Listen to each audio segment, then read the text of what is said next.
Hey everybody, Aaron Blaise here, and I've got a real treat for you today. We're going to be interviewing the amazing, talented creator, character designer, Bobby Chiu. I know a lot of you guys know him. I've been following Bobby for years and years, and I'm telling you, we got together a few weeks ago on his show, and we thought, we got to do it again, and let's do it on my channel where I get to interview Bobby. So here we are, everybody. Here's Bobby Chiu, and I just first of all I want to talk about why don't we just go all the way back to the beginning, Bobby, and just Sure. I started doing digital art maybe 12 years ago, and I thought that was a long time ago. You've been at it for about 24 years.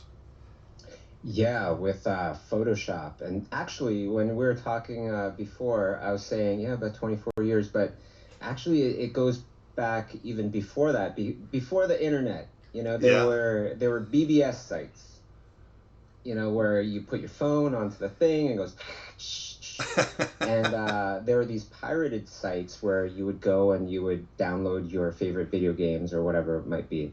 And to attract people to these sites to upload their favorite video games so you could download them and so on and so forth, because it's all about numbers, it's all about community. They would hire ANSI artists where, they would hire somebody like me to create an image that they can put in the front of their BBS site. Now, this wasn't pixel art. This was rectangular pixel art at the very best. It was long, tall, and it was very Amazing. difficult to make anything cool. Amazing. And I want Dustin to cut away to show some of the artwork that you're doing now. For those that don't know Bobby's work, the stuff you do, I mean, it's so whimsical. It's so I don't know. It's so appealing. You just want to get in. Half the stuff you don't know if it's going to bite you or you want to cuddle up with it. I love the feel of the animals that you create, the creatures, the characters, all of that stuff. Um, is there? I mean, it's that did that style and did that just kind of evolve? Is that something you've always been attracted to?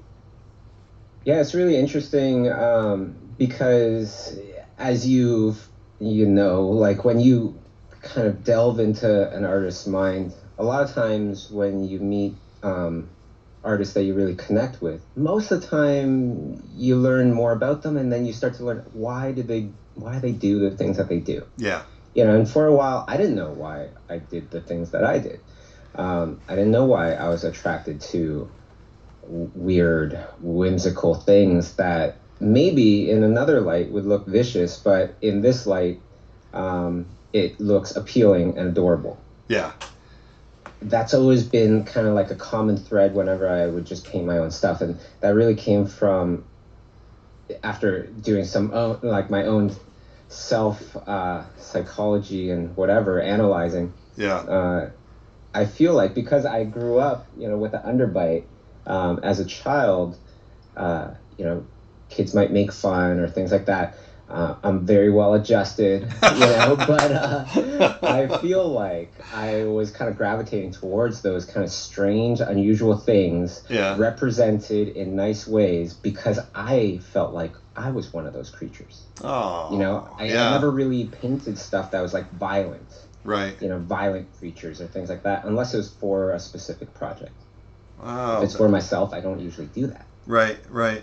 That's interesting. I mean, even the ones that are kind of scary, they're super cute. There's one, I think you did it for Imagine Effects. It's this illustration of this creature that has the markings of these bunnies, and the bunnies are kind of coming up to check them out. It's almost like a take on an anglerfish, but just done with furry creatures. And I love that illustration. I keep it up in my office and stare at it, every once in a while. It's got that appeal that you're talking about.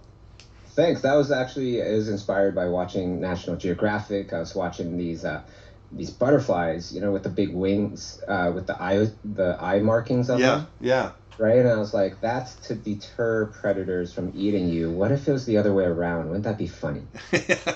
I love it.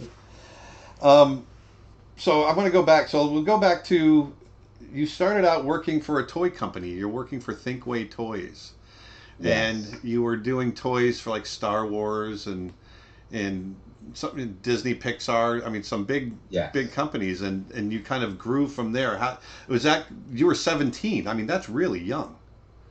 It was. I started off in the warehouse, Yeah, right? I had a job. They were going to put me in the warehouse, picking up boxes of toys, fixing toys, things like that. My dad actually got me the job because he knew the owner. But during lunchtime, I would learn this new software called Illustrator, called Photoshop. At that time it was like Photoshop 3. Uh, yeah, but then when an opportunity arose, I said, "Hey, can I help?" And then the person that was teaching me kind of looked at the art director and said, "Yeah, let the kid try. I've been teaching him some stuff." yeah, yeah. So it's That's like very cool. one of those things where it's like you got to ask for what you want. Yeah. Right? Well, so I'm not. So I'm sorry I didn't completely do all my research. So did you end up going to college or no? I did. I Okay. did.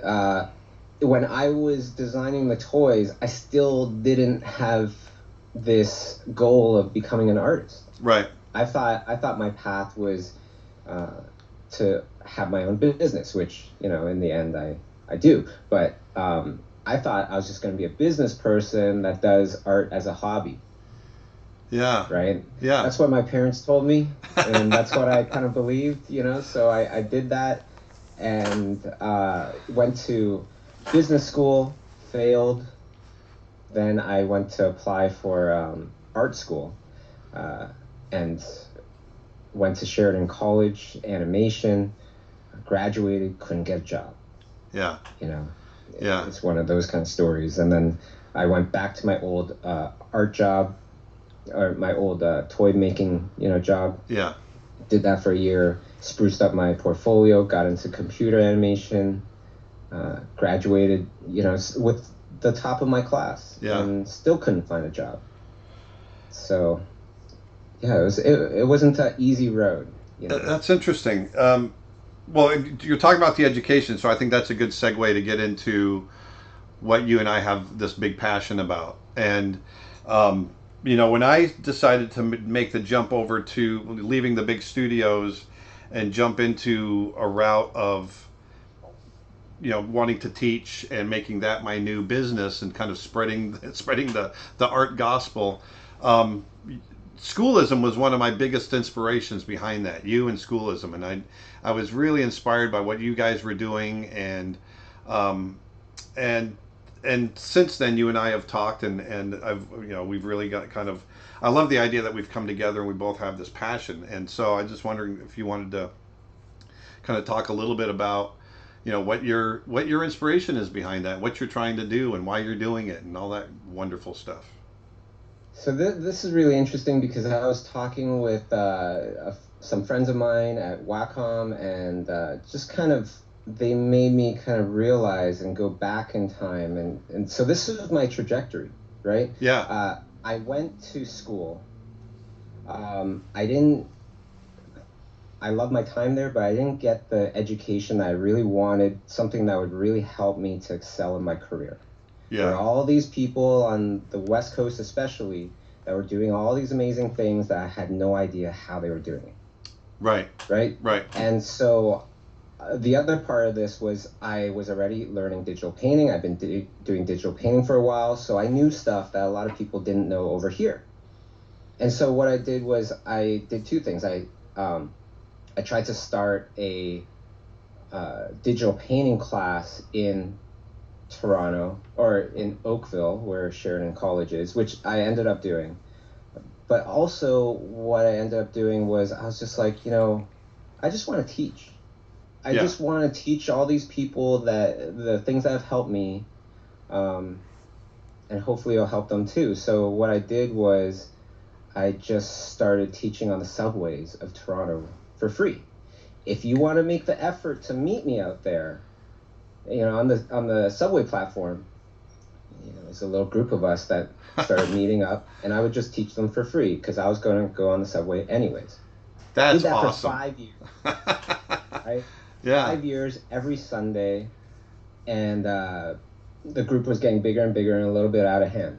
Yeah. But then I was like, what I'm doing here, a lot of people are finding very helpful, very interesting. I need to reach more people. Right. So this was before Facebook. Yeah, yeah. Right? This was during a time where like people were like, what's PayPal? Right. They were still afraid to buy things online even. Exactly. And so it was a trip to San Diego Comic-Con where I had dinner with one of my favorite artists, Steven Silver, and we're just talking, right? And I was talking to him. I was like, that course that Norman Rockwell made with his friends, the famous artist course.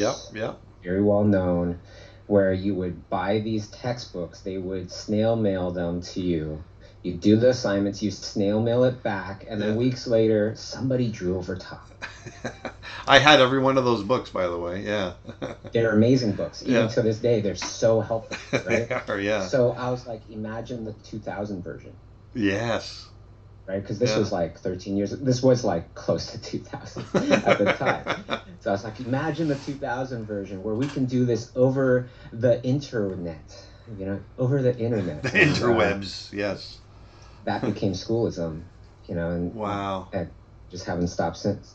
And I'm so like honored that, somebody of your caliber would be inspired by that, because that is the main reason that we started Schoolism, was because nobody else was doing it. And now it's so wonderful to see like it's like this kind of idea of sharing has really caught on amongst the art community. Yeah. Because like I still remember a time where everybody kept everything secret. Well, I mean, there were times when right within our own studios, there were guys that wouldn't share their secrets, and it used to drive me crazy. But like when I was talking about on your show when I was with you, we have these certain people that come into our lives that inspire us. I had Glenn Keane, and like you were talking about, Steven Silver is another one that just loves to share, and so these are people that they just inspire, and so you want to get that out there, and there's no reason why it should be held back. There's once again, the cost prohibitiveness of going to college is just getting worse and worse and worse, and so I just love that there's what we're trying to do, plus Schoolism and what you guys are doing, and trying to get that quality content out there for people to go off of. Well, not just that, like it's not just a good thing, it's an honor. Yeah. Right? When we think about it, when we think about art history, and I was just in Florence a couple months ago and saw the first painting known to have a perspective. Right? And then you walk down the hall, and then the first painting to have 2-point perspective. Right. And so on and so forth. So it's like this conversation that kind of started with hieroglyphs or whatever it might be, and then somebody discovers perspective. Yeah. And then teaches the next person. And the next person teaches the next person, and so on and so forth, until there's another person that goes, hey, I have something to contribute to this conversation of art. 2-point perspective. And then lighting. And then, all this other stuff over and over again. It's been this conversation of art for like thousands of years now. Yeah. And to be able to contribute, right, to this conversation of art that's been happening for thousands of years. Yeah. How is that? Like, that is the one of like the greatest honors you could ever achieve. I agree. It's spreading this artistic seed. What you're giving can be the seed for somebody else that propagates that into something that you and I maybe never thought of, and it's I get so excited about it, and I really do feel like that's a real kind of legacy to leave, And if you don't share, it's like then you're just a blip, It really didn't matter that much, right? And not as much as you could have mattered or affected people in a positive way. Like why wouldn't we share when you kind of think about it like that, right? Yeah, absolutely. I love it. let's switch gears a little bit. I want to talk about, you've got this really cool show on Netflix. Nico and Oh, the. Oh, I'm sorry, not Amazon Netflix. Prime I'm sorry. Video. I'm sorry. I completely No screwed that problem. No up. problem. Amazon, on Amazon, and Nico and the Sword of Light. Uh, I was watching some of it the other day, or actually yesterday, and I love it. It's so much fun, and you're one of the creators. You've won an Emmy, right? Yes, a Yeah. couple years ago. So how It did? was the first. It was the first animated show to win the Emmy with just the pilot episode. So we're really proud of that. That's amazing. One of the things I get from a lot of people that follow me is, because of my background with Disney and having made movies and stories, and is how do you get an idea? How do you take the seed of an idea and get it from a seed to the screen? And I think that kind of applies here. How did you go from having a seed of an idea to getting an Emmy, and having it on Amazon?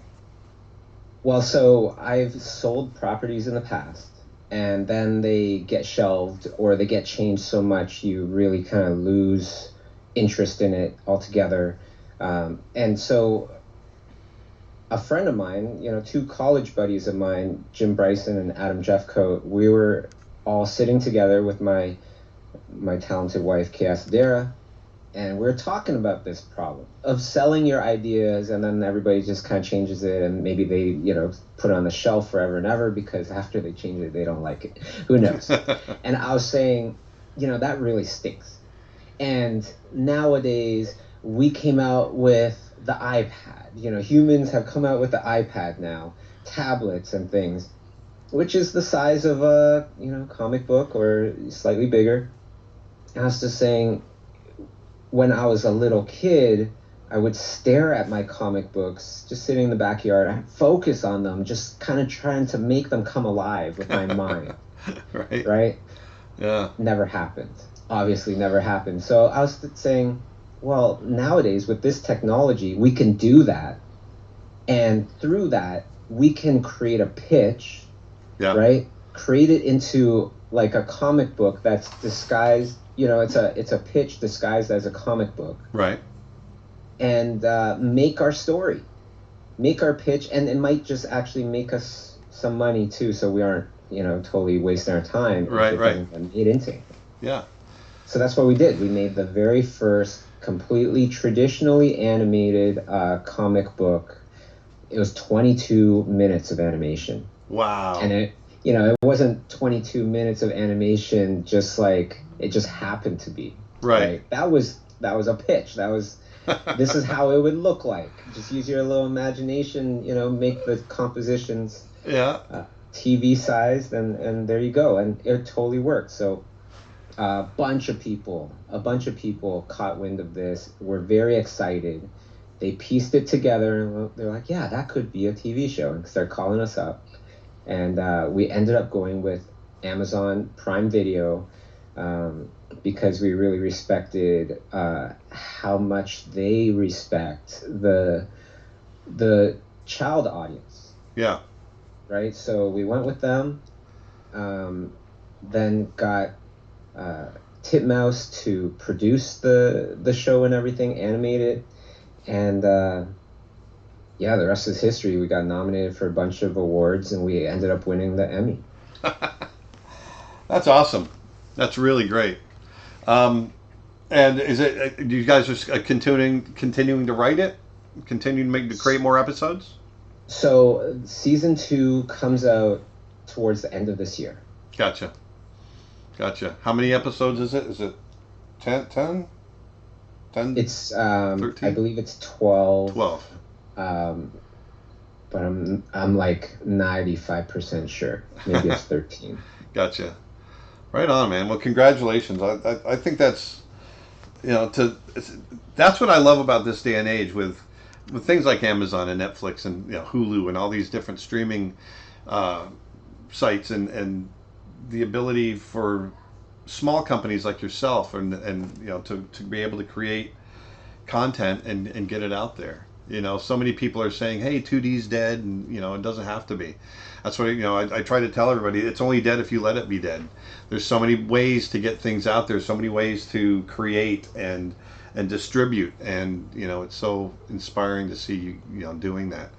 And one of the really cool things that's happening now is like before, when I first got in the game, it's like, okay, movies are up here, television is over here. You know, television is below movies generally. Right. Right now, it's getting to a point where like you have things like Game of Thrones and stuff like that, where you're just like, wow, you know, what would I rather work on? Right. Yeah. Right now you have streaming as well. So like if you missed an episode of Nico and the Sword of Light, then you can rewatch it. Yeah. You know, which allowed us to make something special, to make a TV show where it's continuous. You know, instead of like the old format where like everything goes back to normal by the end of the episode. Yeah, yeah, exactly. It just continues on. I love that. You've got a new art book coming out. Is it next month? We want this book to come out in July. It's so it's about unusual unicorns, kind of going back to the original topic of like painting these unusual things. When I was a kid, I loved the unicorn. You know, I thought it was majestic. I thought it was cool. Dragons, unicorns. But somewhere down the line, the unicorn kind of became this tacky thing. Yeah. You know what I mean? Like rainbows, unicorns. Yeah, exactly. But the unicorn is supposed to be this unique, super special thing. And so I kind of wanted to bring that back. Oh, man, that's going to be cool. Yeah, it's going to be really neat because I also have some killer guest artists in there. I got Jock Cooper in there. I have Crash McQuarrie. Oh, really? Oh, yeah, man. That's going to be awesome. Yeah. You know, because he's another one of my artistic heroes. You know, Jurassic Park and Pirates of the Caribbean. Uh-huh. Who else do we have there? We got Wes Burt from the Marvel movies, Helen Mingju Chen. So a whole bunch. There's even more after that. So very excited about that. It should come out for the public for Comic-Con, but for the international people and for the people that want like extra free stuff and all that, you know, like extra special swag. Right. I am working on a Kickstarter that should launch next month. Oh, great. Okay. Cool. Do you have a specific date yet for the launch? Or are you just kind of working towards it? I got a whole bunch of irons in the fire right now, so I gotta kind of keep things flexible right now until other things are kind of more solidified. Cool. All right. Well, I think one of the things I'd like to do, I want to jump over to some of the questions because we're getting a lot of questions coming through right now. Sure. And this was a good one that just came through that it says, Bobby, what advice do you have for people wanting to pitch their own idea? How do you find the right studio for you? Because you were talking about, you know, you liked Amazon for specific reasons, and I thought that's a nice kind of clear-cut question. Yeah, so one thing about Titmouse that was really awesome is that they are very on top of it, like submitting stuff that they do for awards. And it's not like I really, really want a shiny award on my mantle or whatever, but awards help people take notice and take you seriously. Yeah. So that part was important. But to get that idea to happen, I feel like nowadays there's a lot of course, there's a lot of skittish people out there that hold the purse strings for all this stuff. Yeah. You know, and now shows, movies, they cost way more money. They do. You know, so people get even more skittish. So imagine you give somebody like an original idea, nobody else has heard of it, it's super top secret, and they go, do you like this idea? Do you think it's going to be a good idea? If I'm the executive and I go, yeah, I think it's going to be a good idea, I'm going to, option your idea, make it into show. If I'm wrong, everybody's gonna blame me. This is how I'm thinking about it, and this is what I kind of think is kind of true. People will always blame me because, like, what evidence did I have that this is a good idea? It's only my taste, right? But Right. if the audience already exists for this thing, right, then you can kind of turn back. I could kind of turn back and go, well, it wasn't a stupid idea. Look at all these people playing Angry Birds. There's millions, Exactly. right? Of course, that's a good idea to make into a movie. Yeah. And so we kind of took that idea and we said, let's make this into an app. And then hopefully we can hit #1 on the charts, which we did. We hit #1 in our category in over 36 countries by the peak of it. It was nuts. Wow. So because of that, everybody is like, oh, yeah, you know what? I think that'd be a great idea. That should be a show. Yeah. Right? And they have a lot more kind of reason to get behind it. And, like, as you know, making movies, making shows, it's super tough. It's just this intangible thing in the beginning. It's just an idea. People can bail at any time. Well, I know when we're back at Disney, when we were making a film, there was so much work that went into a pitch, just to pitch an idea for the executives who it's their business to make movies, and they're being pitched by the people that make the movies for them. And there was still tons of work that we would do test animation. We'd do all kinds of stuff to pitch. And what I like about what you're saying is basically there's so many people that are outside, that are trying to find out how to get something going, that they feel like, oh, if I just write a good script, or if I just have that kind of thing, and show them, that they'll see how great it is. And it's got to be so much more than that. I mean, look what you guys put into it before it got picked up. And I agree. I think there's got to be tons of art, the animation if possible, all these different things to try to, anything that's going to help sell the idea is that. And first of all, it's got to be a great idea to begin with. Everybody thinks they have a great idea. Okay, so then take that to the next level. Yeah, exactly. That's the other part of it. It's like everybody thinks that they have a great idea, and if it doesn't do well, do they blame it on their idea? No, they usually find some other reason, right? So put your money where your mouth is. Put your ideas out there. See if they get traction. Yeah. And if they do, then you can it's a great idea to put even more, time and effort into it, and pitch it around and all that stuff. Yeah. Yeah. That's great. Let's see.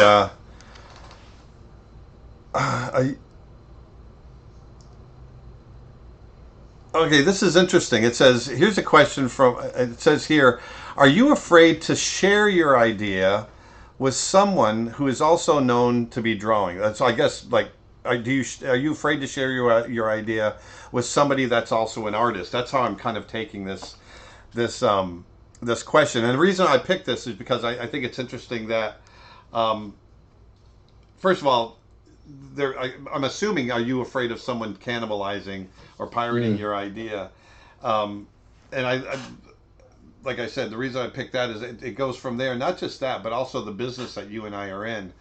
I love the idea that we can promote each other and not worry about pulling people away from either business. Well, that's also because we connected very well. Like I feel like you're a good person. So it's not really about, am I afraid to share my ideas with other artists? I'm absolutely not. Right. But I want to share with other people that are like-minded. Right? Yes, like, exactly. They're not gonna be two-faced and go, oh yeah, let me take a look at that, and let me photocopy it and make it into something else, and you hold on, and I'm gonna pitch it all over town.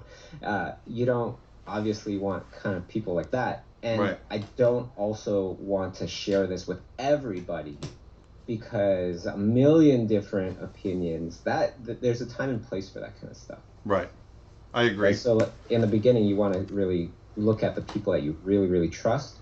Yeah. And don't go overboard with just finding everybody's opinions. You got to get to work again. Yeah, I agree. Well, and for me, I mean, don't be afraid to listen to opinions that matter, though, too, and thicken your skin.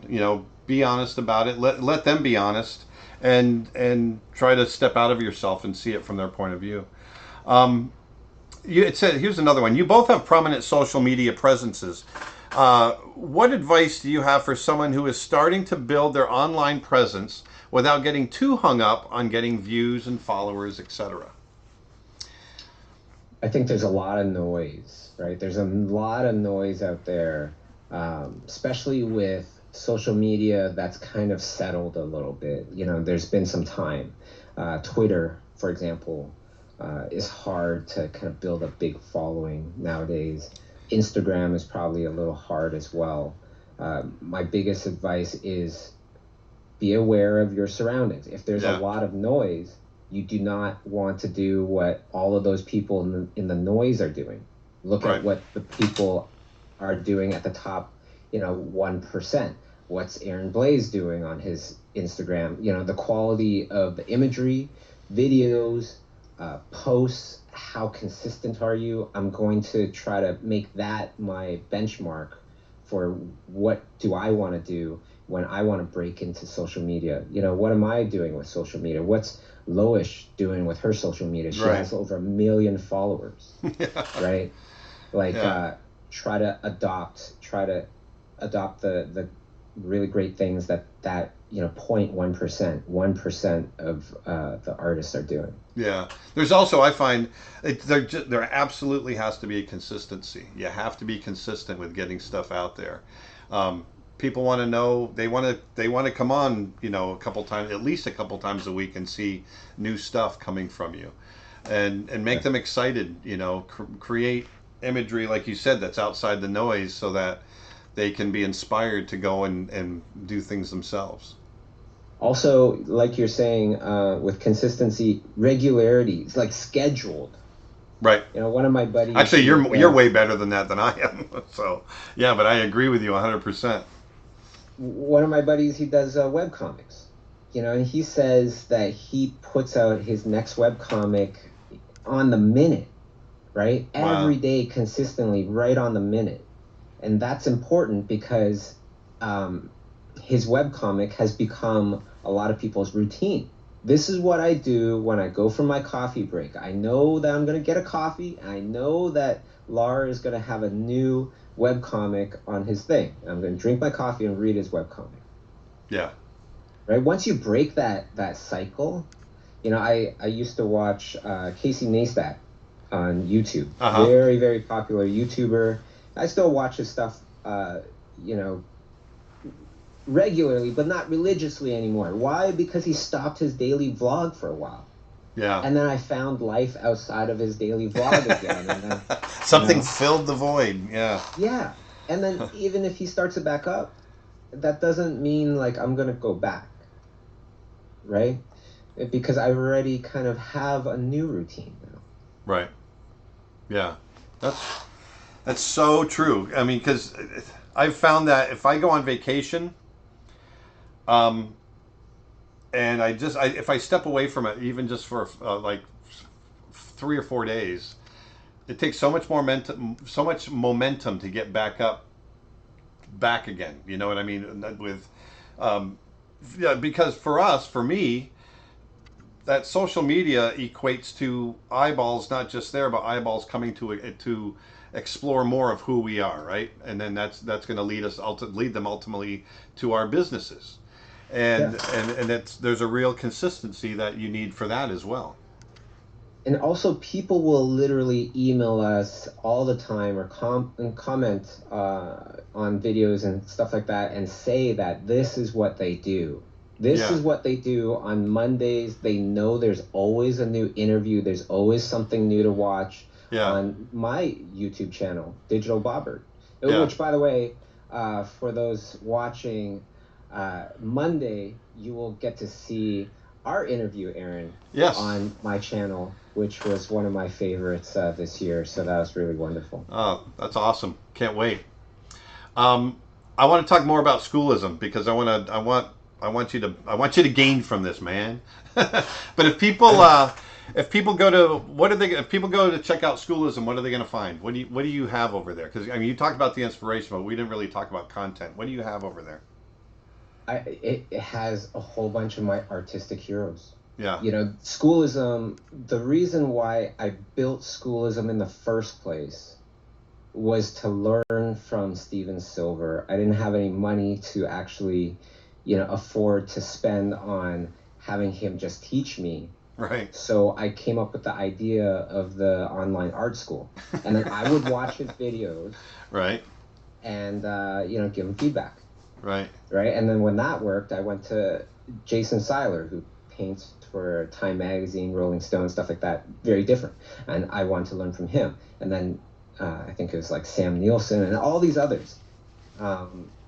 So it's really like the who's who of my favorite artistic heroes teaching on Schoolism. And it's a collective. It's a community. So when you subscribe to Schoolism, you get access to all the classes. Right. So it's kind of like the Netflix of art education almost. That's awesome. Yeah. Yeah, and the latest one that I was so excited about, took me 12 years to convince the man to create a class, and that was Craig Mullen. Yes, baby. The Godfather. The Godfather, exactly. That's right. Yeah. I remember back when we were when I was at Disney, I was developing a film called The King of the Elves. And it was right before that I had discovered Craig. And I remember going to our producer, my friend Chuck Williams. I said, man, we got to get Craig in here. He's got to do at least a few pieces for us. And so we did. And that was my introduction to working with him. And I think at the time, you probably know him better than me, but I think at the time, he's in Honolulu. Is that correct? Is that where he works? He's in Maui. Yeah. He's in Maui. Okay. Hawaii. Yeah. He's in Hawaii because I think I was talking to him one day, and it's just I just love it. I think his studio is like a tree house in his backyard or something crazy like that. But it looks gorgeous. It's pretty awesome. Yeah. So I mean, it's first of all, the guy's just an amazing for our audience. If you don't know who Craig Mullins is, you should, especially if you want to be a digital artist. Look him up, and the fact that you have him teaching for you on Schoolism is that's a huge feat and a huge feather in your cap, and hopefully you'll have a lot of people chasing after you for his knowledge. Oh, for sure. For me, like he is the first digital painter in my mind. Now, digital painting, what does that mean? Right, that mean I understand. Put together a bunch of pixels and you're a digital painter? I'm talking about the first person that did painterly stuff completely digitally, right, where you're just confused. You're looking at it going, what am I looking at? I don't even understand it. You know what I mean?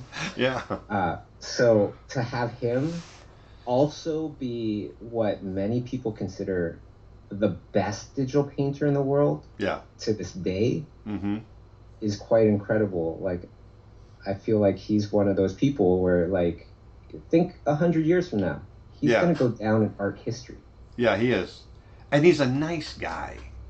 Super humble. He's just a nice guy. That's what I love. By the way, everybody, his for those of you that don't know, Craig Mullin's website is goodbrush.com. So check that out. There's thousands of images on that website. I have that bookmarked, and I go there periodically just to go through the images and just be inspired and humbled, and then I go back to work very often. But it gives me that juice, even people ask what we do for inspiration, and they're even after 30 years of doing what we've been doing, I still get down on myself sometimes, and Craig Mullins is one of those guys that in my digital world inspires me. So that's so cool that you've got him. Heavyweight for sure. Yeah. Here's this one. I'm throwing the dice because I haven't pre-read this. How do you stay passionate about art even when it becomes work? This is a question I get all the time. Because some days we question why we draw anymore, and it's hard to tap into our whimsical spirits. That's a pretty good question. I've answered it 1,000 times, but I'd like to see see how you answer that. How do you stay passionate about your art even when it becomes work? Right. So that I feel like that's two parts. One is design your life. You know, we design characters, we design movies, we design environments. What about your life? Yeah. Because you're living that every day. You know, if you're good at designing stuff, why don't you think about it a little bit, and how would you want your life to be designed? So for me, it was, I wanted to be close to my family, because, you know, I find family is very important to me. I wanted to drive less, because traffic really sucks, and, you know, it drains your soul sometimes. And I wanted to travel a lot. I wanted to keep learning. And so you can kind of see the stuff that I do, a lot of it involves me learning. I have to learn, right? So I kind of steer my life in a way where it is aligned with how I want it to be designed. Now, a lot of people are like, well, shoot, you know, like, how do you start though? That's great, but how do I do that, right? So, the other part to it is, I don't feel like there's enough discussion, especially when it comes to art, about taking control of your brain, right? Because a lot of times, a lot of people, they think that their brain is the same thing as them, their consciousness, their mind, but it's not. It's more like a muscle, just like how muscles don't like to work out, right? Yeah. Like, stop doing those jumping jacks. I'm tired. Right. But then we take control of our muscles and we keep going. We go, no, we're not done it yet. We need to get to this many reps. Exactly. What about our mind? What about our mind when it tells us, I'm tired, you know, I want to go to sleep?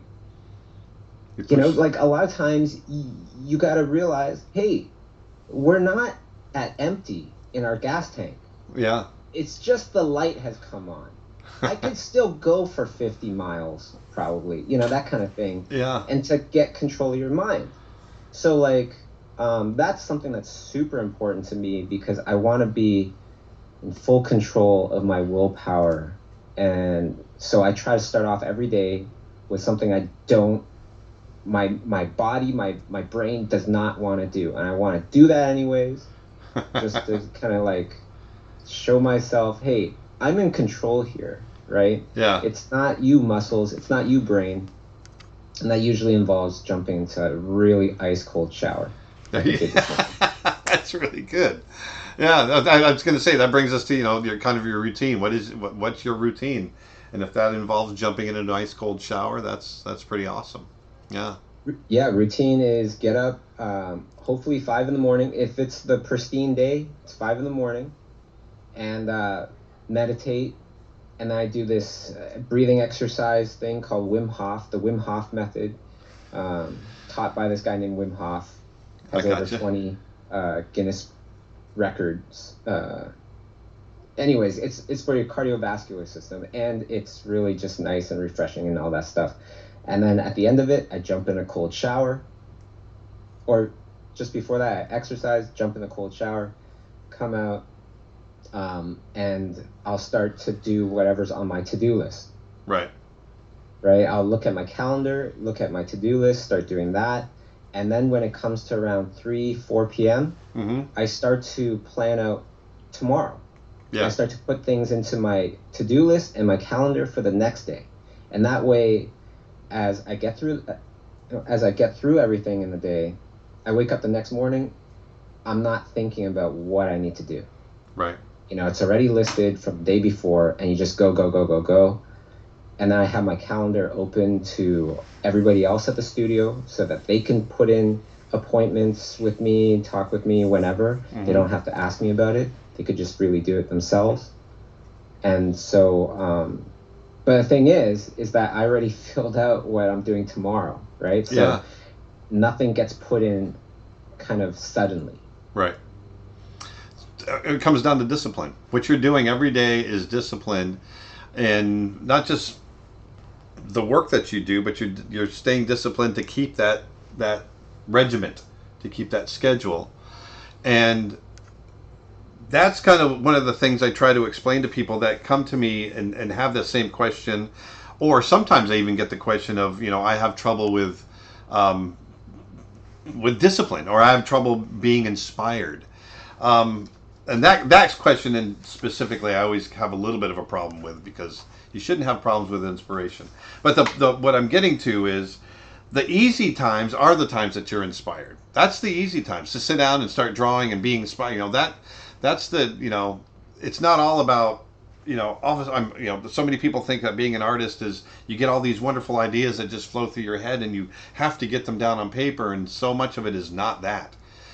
So much of it is everything you just said. It's especially to become successful financially, mentally, all of that as an artist. It takes discipline to do the same thing every day, to treat it as a job, and move forward. And it's your schedule is different than mine, but we have the same philosophy in the way that we approach what we do. And I like our audience hearing that. Yeah, my whole discipline is more about concentrating on being more and more bulletproof. Because a lot of people, I find, especially this generation, they don't think about goals 10 years from now, kind of thing. Like I'm being very general, but a lot of people, Right. they might work at a job, and if nothing's gelling in like a year, if they don't get promoted to director in a year, they're like, I'm out of here. You know what I mean? They're trying to go as fast as they can, is what I'm trying to say. And that's great. You can go really far. But if you ever get hit, are you going to survive? Yeah. Right? So for me, it's all about getting more and more bulletproof with my career, with my life. Yeah. Right? So if anything happens, then I got plan A, I got plan B, I got plan C, I got plan D. Yeah. Right? And it would be very difficult for anybody to kind of knock me over now, because and this all it all interconnects, because it's like, okay, well, I had schoolism because I want to learn from these people, but it's also doing well, it's doing financially very well, Right. so that allows me to say no to some projects as well, because when you read some projects, you're like, what is this? Right? Yes. And you don't want to get stuck on that project and have to say no to like a really good project when it comes along, because you don't have enough time. Right. So that ability to say no is also a huge part of being more bulletproof. Right. It really is. That brings me to, this is the old man side of me. I've got 10 years on you. I'm 50, you're 40-ish, right? Mm-hmm. And I guess, especially with young people, like I said, this is the old man side, my curmudgeon side of me coming out.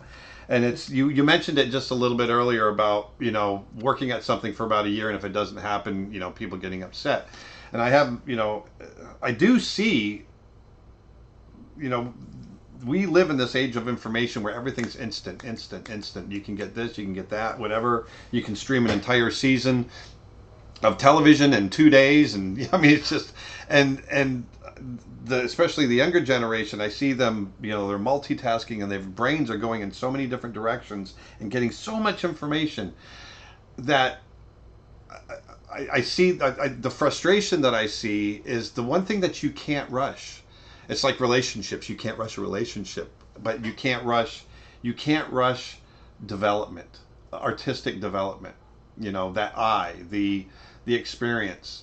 And I can't tell you how many 18-year-olds in college have raised their hands and asked me, how do I become a director? Totally. And so that's and the reason I'm bringing this all up, I just want to see what you have how you speak towards that. What kind of advice do you give to young people that are so used to having all of that instant information, and they want to be these successful artists, but it's something that it just takes time, and I don't know. I find different ways of trying to explain that to them. So super interesting question, and I'm sure you'll relate to this as well. Like when I talk with other artists, especially artists that have been in the game for a while, we talk about, wow, how accessible everything is. Yes. Wow, if I started learning art now with the mindset I had back then, I would crush it, because I would just gobble it all up. Yeah. Just finding a book back in the day was like very difficult. Right. There was no Amazon, right? You hear about a book store somewhere. You don't even know the name, and you go and you search that down, up and down that street, Right. that kind of thing. And now everything is super accessible. What do not every, younger generation people say this, but I have heard it quite a few times. Well, now there's so much noise, though. There's so many people out there. That's right? true. Which makes it definitely harder, and that makes perfect sense. It does. But then you also totally pointed out a very valid thing, which is that most people, they don't have the patience, right? Yeah. They don't have the patience to grind it out, do their time, and develop something over time. I think the patience is something that develops. I mean, because it's not like we were all like these sage, people that knew that it was going to take time. And when I was young, I wanted it. I wanted it as well. But it was a different. I don't know how to explain it. I just knew I had my goals, and I wanted to get there. Though, Aaron, let me bring this up though. I'm sure you'll say yes. I agree that when you were a little kid, when you were growing up and stuff, you were a lot more okay with being bored. Yes. Nowadays, people are not going to be bored. They're going to grab that thing. Like, TV wasn't even on at a certain time. That's right. Right? Yeah, it was. That's right. Let alone iPhones and all this stuff. So, being bored as a kid, when you were okay with that, I feel like if there was any kind of innate talent or whatever you might call it, mine was being okay with being bored. Yeah. Doing boring things is where the majority of the skills were developed. Yeah. In boring situations where you're just drawing the same hind leg over and over again, trying to figure out how the hell does that work? Where is the knee there? Stuff like that. Yeah. Right? Yeah. And so now, all of these people that are starting off now, they all have a really wonderful advantage. Right. Which is, if they choose to really embrace boring things and being okay with them, they will do very well because they will be part of that 0.1%. Yeah. Right. That's really interesting. And I mean, a lot of that is making it's getting rid of the noise, right? You got to get rid of that noise. Those all the squirrel. You got to get rid of all that stuff. Yeah, and you have brilliant, like genius level people working at Facebook, working at these, on these apps and things like that, trying to figure you out how to get your attention. That's true. Yeah. That's what we're up against. Yeah. So if you can just take control of your mind and go, I'm going to learn how to really embrace boring things. Yeah. And I'm going to, study the same darn painting for 30 times, not just going to paint it one time at lunchtime and then go, there's my lunchtime sketch. I'm going to do another one tomorrow on a totally different subject and all that stuff. How much information did you retain from copying that painting? Right? Yeah. Study it, like do it 20 times, do it 30 times. Yeah, exactly. We've got about 5 minutes left, and there's one. You and I are both. We're known for different things. But a lot of it is digital art, the digital art that we do.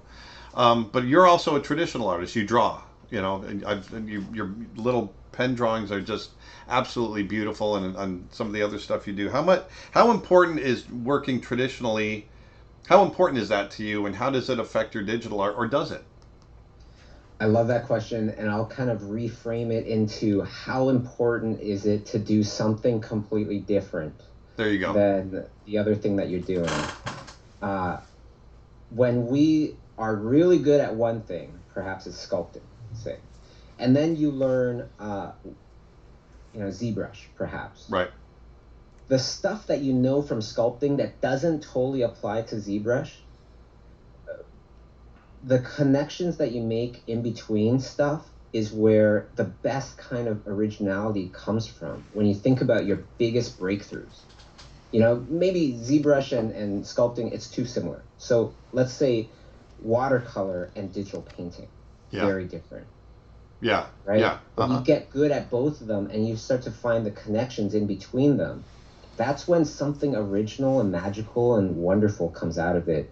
That's on like the best level of originality. You Right. know what I mean? Like the thing that intangible thing that every director is looking for, something familiar but different, Yeah. something new but familiar.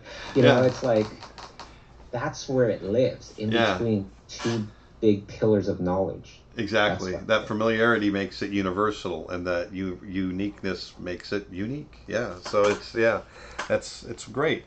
Um, yeah, we're gonna wind down here. Uh, just finishing up. I mean, what if you? I mean, if you had one, if you had to boil everything down, to like your one most important kind of piece of advice. You know, I get so many different questions, so many different things. How have you achieved what you have achieved? How do you get to, do what you're doing? Um, I have my answer for that sort of thing. But what would you? I mean, how would you boil it down to? What's the most important thing that you've done to get you to where you are? What's that one piece of advice that you would give?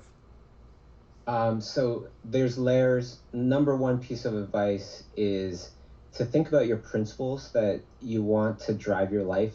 You know, lines in the sand that you will never cross. Yeah, Um, that's very important because as you get more successful, you'll have more opportunities to go here, go there, and that will be your compass, right? And underneath that is um, just trying to learn and practice to become more empathetic, because, hey, what is the end goal of our art? To move people. If you aren't able to kind of put your mind into their mind kind of yeah, thing, you won't know how your art is going to really affect them. Not only that, but it's a good thing, yeah. right? It's a good thing. Yeah, And just to plain when and you talk simple. with people, right? The whole movie industry, it's a super collaborative thing. Yeah, So to be able to be more empathetic doesn't just make your paintings better, but makes you be able to communicate with everybody better, makes you a better leader, hopefully. And when you can communicate with people better, a lot of times that's the only advantage you need to level up in your career because you are the person that can deal with that super difficult person that nobody else can deal with, right? A lot of times yeah. that becomes a big important thing as well. It really is that ability to deal with people. Yeah, I totally agree with you because especially, at a place like Disney where I was working, that was a There must be big part. tons of politics in such a big studio like that. Like the Sure, bigger the studio, the more politics there is. sure, absolutely, absolutely. But there's politics in life too, and it's just how you deal with that, and how you wade through it, and how you persist in your art, and just driving forward. So I think that's great. So I just want to let everybody know this. First of all, thank you, Bobby. This has been an amazing. I really enjoyed doing this. This is great, and I want to remind everybody: check out Schoolism, Bobby's school, online school. There is so much incredible content over there. It's like I said, it was the inspiration, or when I decided I wanted to do something like this, I started to look around the internet to see if there was other places that were doing what I had in my head, and that's when I found Schoolism and I found Bobby, and I was really inspired by what you guys do. So thank you for being so open, and thank you for doing what you do and being the cool dude that you are, and I always have this thing that I close with. I say, go put some beauty back into the world because we need it, and you're doing it, and you're doing it not just through your visuals, but what you are actually doing as a person. I think is really beautiful, and I just want to commend you for it. Thank you. I feel like we're kindred spirits. So it's been a absolute pleasure to be on your channel and for you to be on my channel. Nothing but love. Nothing Right but on, love. baby. I love it. I did want to mention something, if I may. Sure. For those of you that are in the London area, the Berlin area, and the Tel Aviv area, I'm just about to head Just about to head out on a whirlwind kind of tour in about 10 days. I'm going to go to London first for a Schoolism workshop there. And then I'm heading to Berlin for another Schoolism workshop. And then I'm heading to Tel Aviv for my friend Noah's Tel Aviv workshop for wonderarthouse.com.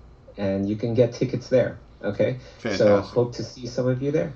That's great. Awesome. All right, man. Well, thank you. This has been great. This is actually going to be going right up onto the site right away. And so people will be able to rewatch it, because we get a lot of people asking, is this going to be available soon? And as soon as we get it all cleaned up, it'll be up on the site. So thanks. I want to do a lot more of this. This was a great interview, and I've really enjoyed it. And we want to get up to Toronto and see you in person, maybe do some videos together up there. That'd be a lot of fun. Yeah. I would love to do more with you. You know, I highly respect what you do and the art that you do. So much love and much luck and success. Right on, man. All right. Well, everybody, like we were saying earlier, get out there, and I hope you guys enjoyed this article or the interview, and get out there and put some beauty back into the world. You know, take some inspiration from this amazing guest that we had today. Listen to what Bobby had to say, and put it to good use. So until I see you guys again, get out there, create some art, put some beauty out there, and I will talk to you later. Bye-bye.